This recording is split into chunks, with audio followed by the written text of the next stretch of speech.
தம்பி, நம்மளுடைய தமிழக வெற்றி கழகத்தில் வட்ட பொருளாளராக இருக்கீங்கன்னு நினைக்கிறேன். இளைஞரணி அமைப்பில் வணக்கம்.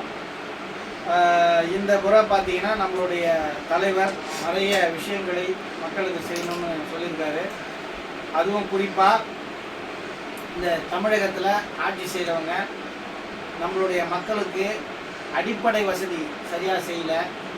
அதே போல் விலைவாசி அதிகமாகிடுச்சு. அது மட்டும் இல்லாமல் மக்களுக்கு கரண்ட்லேருந்து ஆரம்பித்து எல்லா பில்லும் விலை ஏறிச்சு. அந்த மாதிரி ஒரு சூழ்நிலை இருக்கும்போது இந்த விசில் இருக்குது இல்லையா, எங்கே அந்த விசில் எடுங்க, நல்லா ஊடுங்க, இன்னொரு வாட்டி ஊடுங்க, அந்த அவரை பார்த்து ஊடுங்க. எப்பயுமே இந்த விசில் சாதாரண விசில் இல்லை. இந்த விசிலுக்கு பின்னாடி அவ்வளோ வரலாறு இருக்குது. இப்போ போலீஸ் ஆஃபீஸர்ஸ் விசில் ஓடுனாங்கன்னா திருட பசங்களாம் ஓடிடுவாங்க, திருட்டு பசங்க ஓடிடுவாங்க. ஏன் ரவுண்ட்ஸ் போகும்போது விசில் அடிக்கிறாங்க அப்படின்னா, போலீஸ் வருது, போலீஸ் வராங்கன்னு அது ஒரு எச்சரிக்கை பண்ணுறதுக்கு தான்.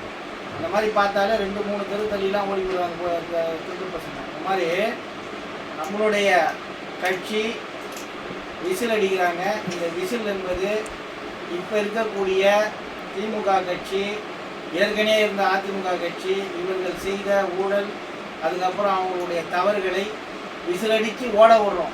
எப்படி பண்ணுறோம் கொஞ்சம் அங்கே பாருங்கள், உங்கள் முகத்தையும் காமிங்க. அது மாதிரி உங்களுடைய இளைஞர்கள் எல்லாருமே இந்த முறை கடுமையான வேலையை செய்யணும். தாவேகா கட்சி, நம்ம கட்சி ஜெயிக்கணும்.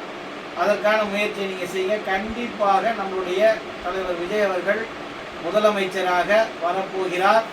அதற்கான முயற்சியை நாம் கடுமையாக உழைக்கணும். நிறைய பேர் நம்மளை சாதாரணமாக நினச்சிக்கிறாங்க. நம்மளோட இளைஞர் படைகள், நம்ம இளைஞர்கள் எல்லாம் சாதாரணமாக நினச்சிக்கிறாங்க. நம்ம யாருன்னு காமிக்கணும். காமிங்க, நம்ம யாருன்னு காமிங்க.